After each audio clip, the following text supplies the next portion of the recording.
Hey everyone, it's Rev Thomas Hodges here. I am the pastor at Calvary Hilltop United Methodist Church here in Cincinnati, Ohio. And in this video, we're going to talk about online communion and a special interview with Reverend Dr. Todd Anderson, who is the author of In Extremis, a document outlining online communion practices here in the West Ohio Conference of the United Methodist Church. Coming right up.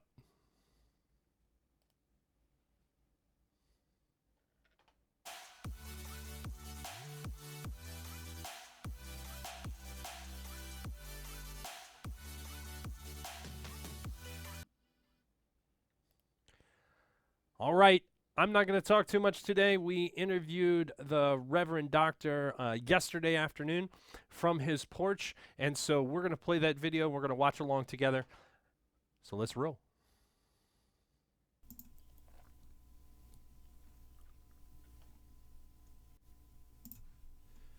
Hey everybody, this is Reverend Thomas Hodges. I am the pastor at Calvary Hilltop United Methodist Church in Cincinnati, Ohio, and today I have the pleasure and excitement to talk about online communion. It's something that as pastors we're encountering this opportunity, and for some of us who have either been to seminary or Bible school or spent 5 minutes in modern technology, we've had to deal in a way with this issue prior to our current predicament. And some of us, like myself, formed some very solid opinions about whether or not online communion is appropriate. And yet we find ourselves in a very unique time and space where many of us, including a clergy here in the West Ohio Conference of the United Methodist Church, are examining ways that the church continue to be the church and to reach out to people. And one of those things that has been revisited is online communion. So today I get the excitement and pleasure to hang out and have a conversation with Reverend Dr. Todd Anderson, who is the district superintendent of the Ohio River Valley District. He's also my boss, which is exciting in itself. So thanks for joining us, sir. Well, thank you very much for having me today. I'm looking forward to being on the Thomas Hargis show. It's not the so we talk about discovering Jubilee and the opportunity to spread Jubilee, the good news. And for some folks, this is a really good opportunity to stretch themselves in a way to do ministry. And so you are the author of a document. I'm going to flash it up on the screen here. And I recognize you had some other colleagues, and we'll talk about it. But it's in Extremis, that talks about the guidelines for online communion. It's not a very long document, and we will link it in the description below. But with it, it carries, I guess, a lot of weight, if you will, because it kind of puts down some parameters for an opportunity for folks to do online communion, participate in online communion. So, how did this thing come about? How did the bishop and the cabinet kind of come together with this? And how did you get to be the lucky author of this document? Well, one of the lucky authors. So, Dr. Timothy Bias, who served at the Board of Discipleship in the United Methodist Church, is the other author of this document. But Bishop Gregory Vaughn Palmer asked both Dr. Bias and I to come up with some guidelines to have some conversation about online communion, because we know that there are persons who have experimented with this in the past. Really, there's no guideline at all relative to this in the Book of Discipline or in any of our practices relative to the liturgy of the church. The piece that we were trying to think of in this time of stay-at-home policies, social distancing, would there be a way for us to engage in the sacrament as a church, especially in the season of Holy Week's just a few days away? Would there be an opportunity for us to use an old theological term, in extremis, as a way to enter into being engaged in the sacrament with our local congregations? So this word came about about 1530, and as we had more and more conversation at our cabinet table, um, the bishop turned to both Tim and me and asked us if we would create a document. So this authorizes online communion in the West Ohio Conference of the United Methodist Church. And I want to stress this, for a limited time only during this. Your Correct. Latin's way better than mine, but I'll speak it in the English, the King's English, if you will, in this very extreme nature that we find ourselves in ministry as the church. Is that correct? Exactly. And I think that's the reason why you called it in extremis, because you're trying to anglicize it, which is fine.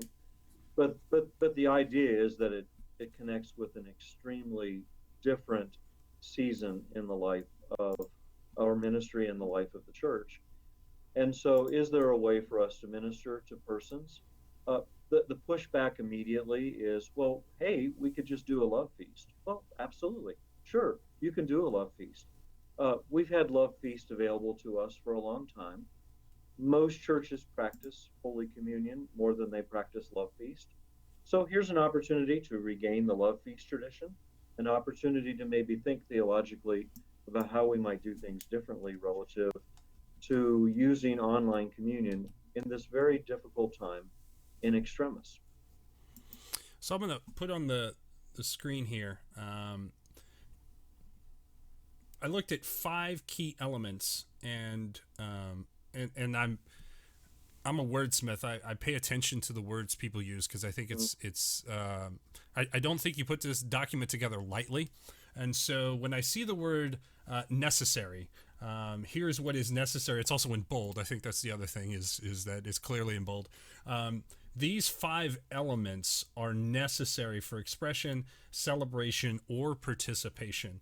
And those 5 elements, just briefly, are a scriptural setting using scripture as your jump-off point, for example, the service of word and table or liturgy, grape juice or some type of grape-formed item if you can, bread or crackers, the pastor being the lead authority. If you could just share with us a little bit about why those 5 elements were those 5, and why are those necessary? Why did the document and the bishop want those 5 specific things to be necessary in order for online communion to happen? So the online worship experiences that we're observing around the life of the conference. Now, remember, we've only been at this for a couple of weeks. I mean, I have pastors in our district who've never thought about being engaged online at all, and in the space of 4 or 5 days, put together a team of people. They're doing either Facebook Live or they're doing Zoom communities or they're on YouTube. They're doing all kinds of things. So when we sat down as cabinet and we were thinking about the sacrament, one of the things that's most comfortable about the sacrament to us, and really comforting, not just comfortable, is that it has a form, it has a context, it has a logical beginning, middle, and end.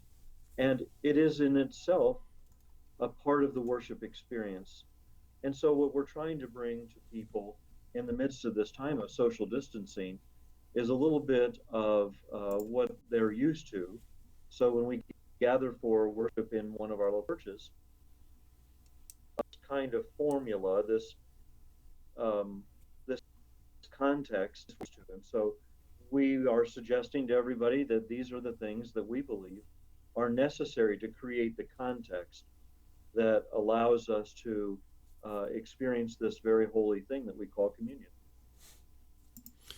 I put the question up there a little bit quick, but I think it comes to mind that once we start opening up the opportunity for communion to happen online, I think there's lots of questions that start happening. And not that I've trolled Facebook groups, but there's lots of questions that come about. And so it says, in the document, it's people of your congregation, and I quote, people of your congregation may participate in Holy Communion. But we also know that the internet is this free-flowing thing, and a lot of us obviously want participation. We want participation from not just our people, but it's a way for us to reach a community. This happened right after 9/11. People want to connect with the church in a unique way.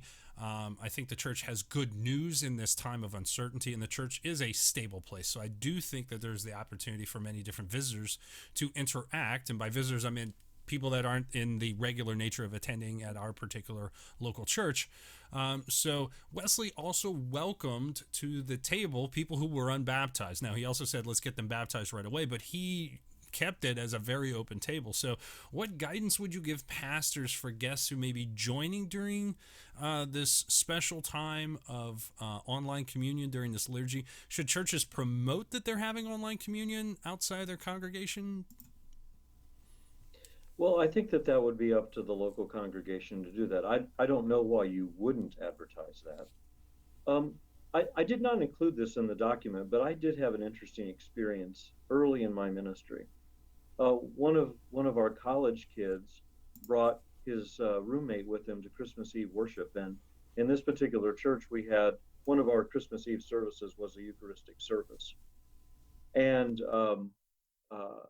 the roommate happened to be Jewish, and he came forward in my line, and I served him. And I had met him before worship, and I knew he was Jewish, but he came forward, and so after worship, I ran to him and I said, like, dude, what were you doing? Because I wanted to know. And he said, how could I not come forward? There was just something that compelled me to be a part of this experience. And, I think that there is a deep connection between evangelism and an open table.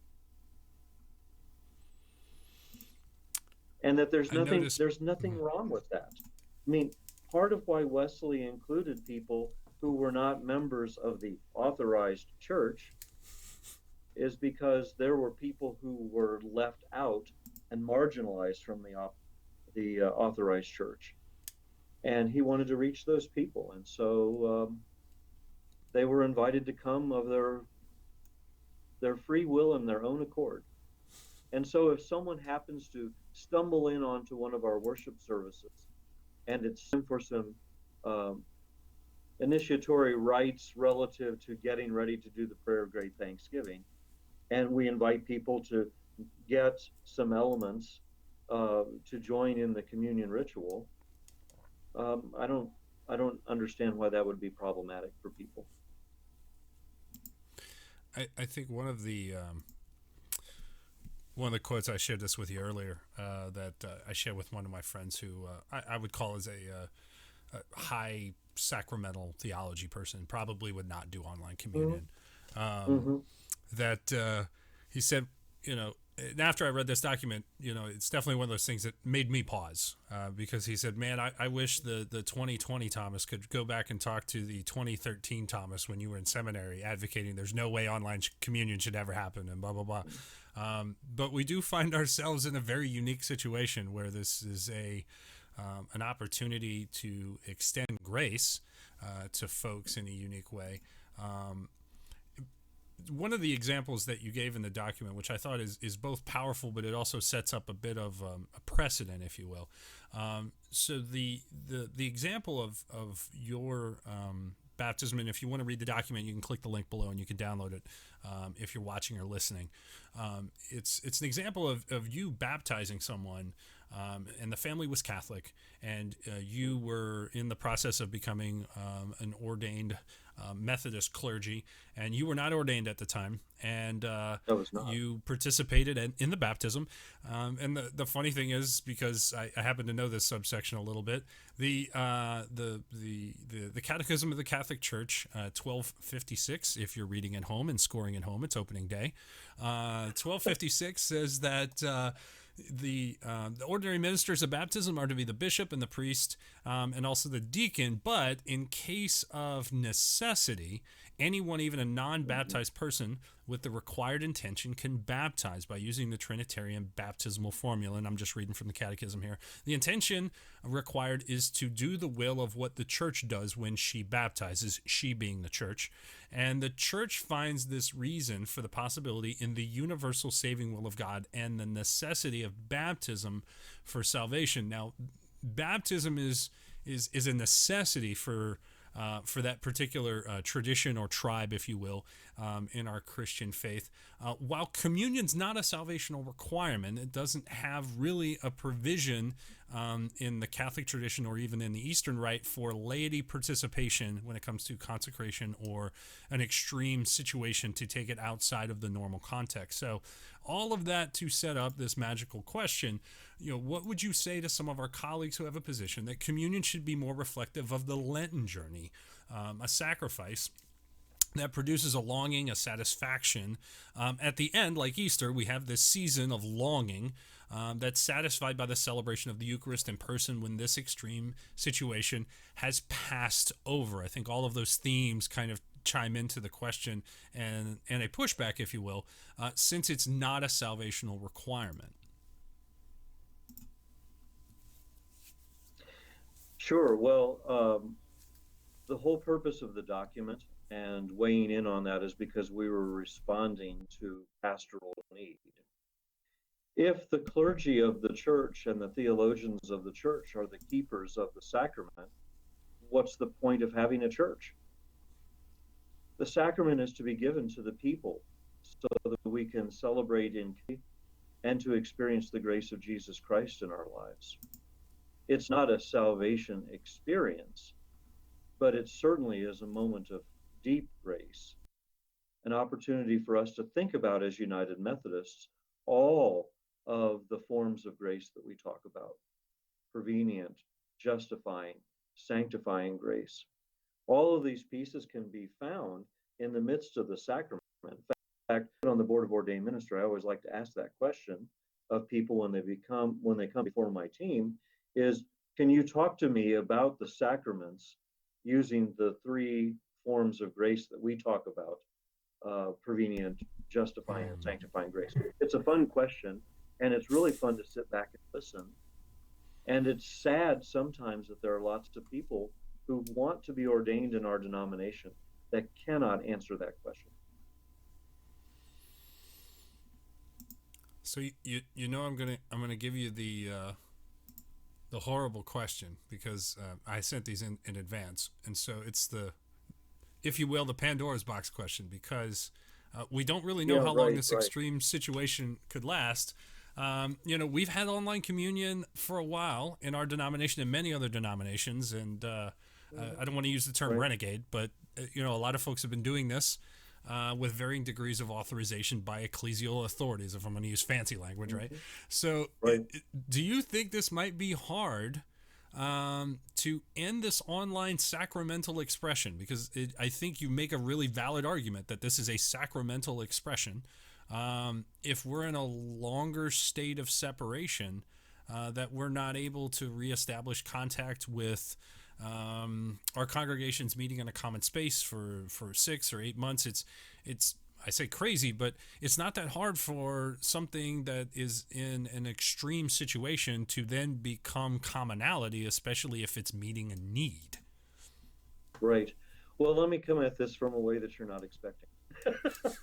I like it. I was just in a meeting with some of our clergy colleagues who asked this question in a different way. And that is, will people come to the realization that they don't need the church because we've been separated?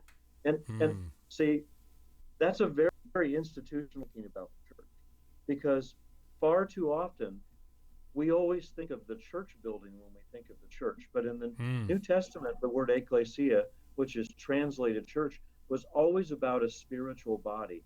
It was never about a physical building.